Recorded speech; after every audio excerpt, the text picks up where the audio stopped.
In August 2021, the impossible happened. Lionel Messi, the greatest player in FC Barcelona's history, left the club. After more than 20 years, after over 700 goals, after winning everything there is to win. And the most shocking part? He didn't want to leave. This wasn't a superstar chasing money or a better contract. Messi had agreed to cut his salary in half just to stay. He had already returned from Copa America a hero, finally winning a trophy with Argentina. He was ready to sign. A 5-year deal. It was all done. Then in a single day, it all collapsed. Barcelona released a short statement. They couldn't register Messi's contract due to financial and structural obstacles. Just like that, the deal was off. Messi was gone. But the question remains, how could Barcelona possibly let this happen? Publicly, the answer was clear. Money. The club was over 1.3 billion euros in debt. La Liga had implemented a strict salary cap rule, linking spending to revenue. Even with Messi's reduced wages, Barcelona couldn't stay within the limit. But there's another side to this story, one that has less to do with money and more to do with politics, power, and pride. Let's go back a few months. In early 2021, Joan Laporta returned as Barcelona president. He ran for office promising one thing above all else, to convince Messi to stay. It worked. Laporta won the election. Messi stayed calm. A new deal was negotiated. Everything seemed back on track. But then came the CVC deal. La Liga was offering a financial lifeline, a $2.7 billion investment from private equity firm CVC Capital Partners. Every club would get a portion of the money, and Barcelona's share could have helped them register Messi. But there was a catch. In exchange, clubs had to give up a percentage of their future TV rights for 50 years. Laporta said no. He refused the deal. He claimed it would damage the club's future, that it was a short-term fix with long-term consequences. And in many ways, he was right. Giving up future revenue for immediate cash is always risky. But rejecting the deal meant one thing. Messi could not stay. La Liga president Javier Tebas was furious. He believed Laporta was putting ideology over practicality. From Tebas's point of view, keeping Messi in the league was essential. Not just for Barcelona, but for La Liga's brand, for global viewership, for sponsorships. Losing Messi meant losing leverage. The clash between Laporta and Tebas became a quiet behind-the-scenes war. Neither side would budge. Messi was stuck in the middle, and when the deadline came, Barcelona simply said, "It's not possible." Messi cried at the press conference. His teammates were in shock. Fans were heartbroken. But behind the emotion was a cold political reality. Barcelona could have kept him if they had accepted the CVC deal. But they didn't.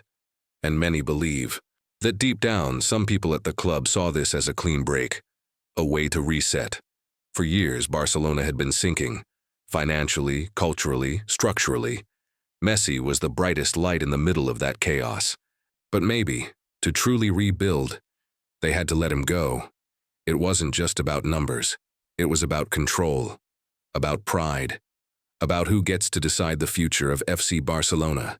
And Messi, for all his greatness, became collateral damage. When Messi left, the world saw heartbreak, tears, emotion, a man being pushed out of the only home he had ever known. But for some inside the club, it was seen differently. In private, a few board members believed Messi's departure could be a blessing in disguise. Because here's the uncomfortable truth. As much as Messi meant to Barcelona, he also limited them. Not because of his performance, he was still world-class, but because of what he represented. The wages, the influence, the expectations. Everything at Barcelona revolved around Messi. Coaches came and went. Systems were built around him.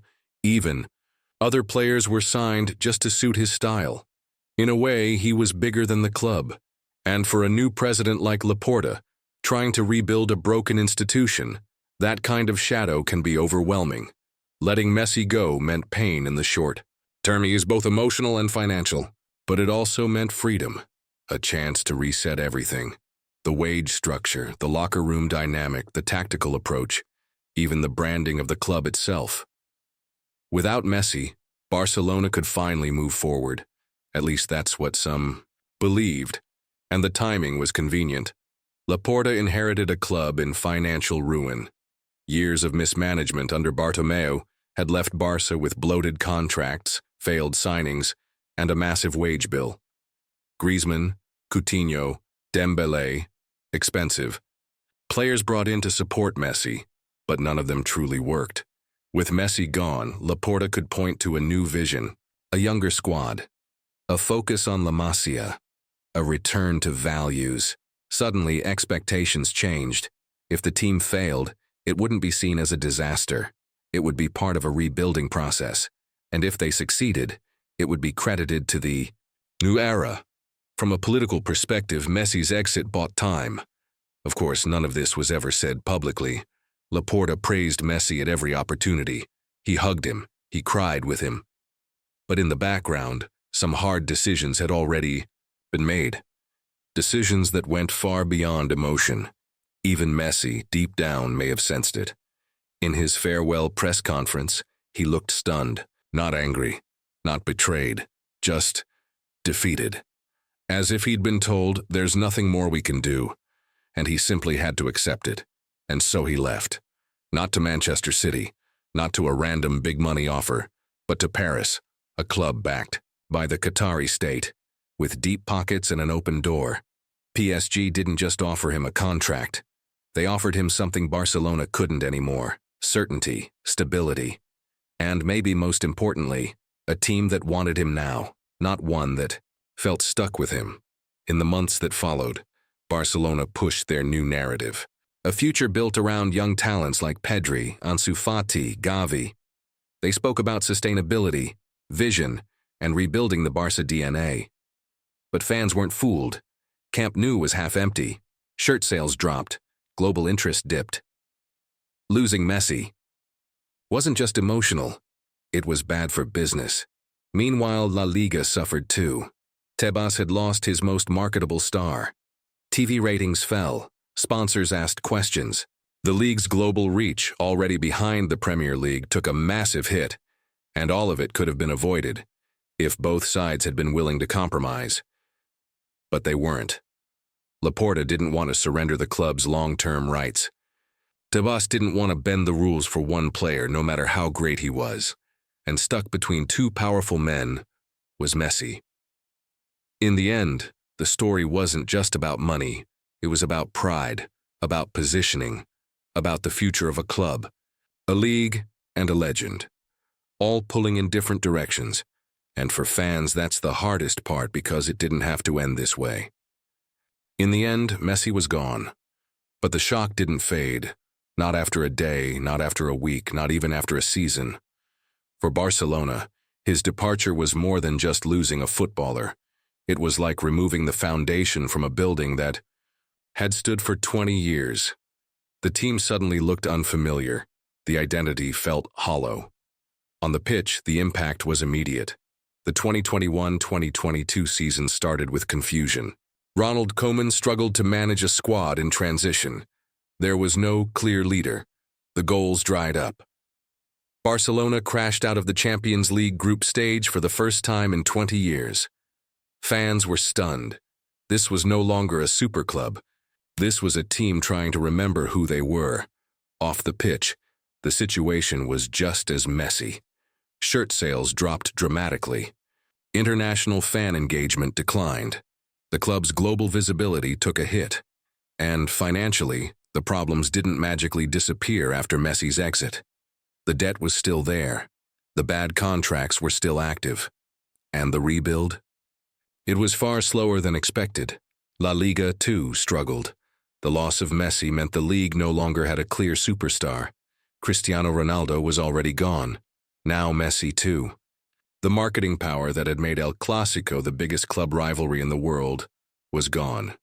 TV ratings dropped across key international markets. Sponsors pulled back. Viewership in Asia and North America, two of La Liga's most important growth zones, declined noticeably. For Tebas, it was a political defeat, even if he wouldn't admit it publicly. Meanwhile, in Paris, Messi was adapting to a new world. His first season at PSG wasn't magical. He looked uncomfortable at times, like a player still in emotional recovery.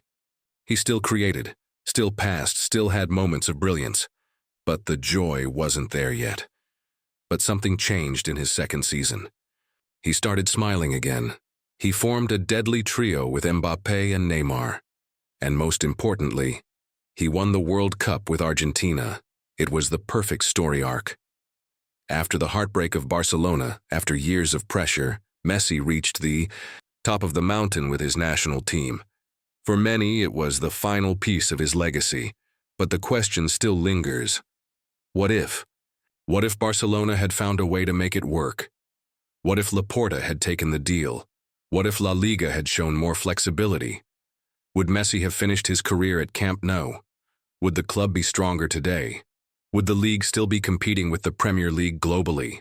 We'll never know. But what we do know is this. Messi didn't leave because he wanted to. He left because politics, pride, and power got in the way.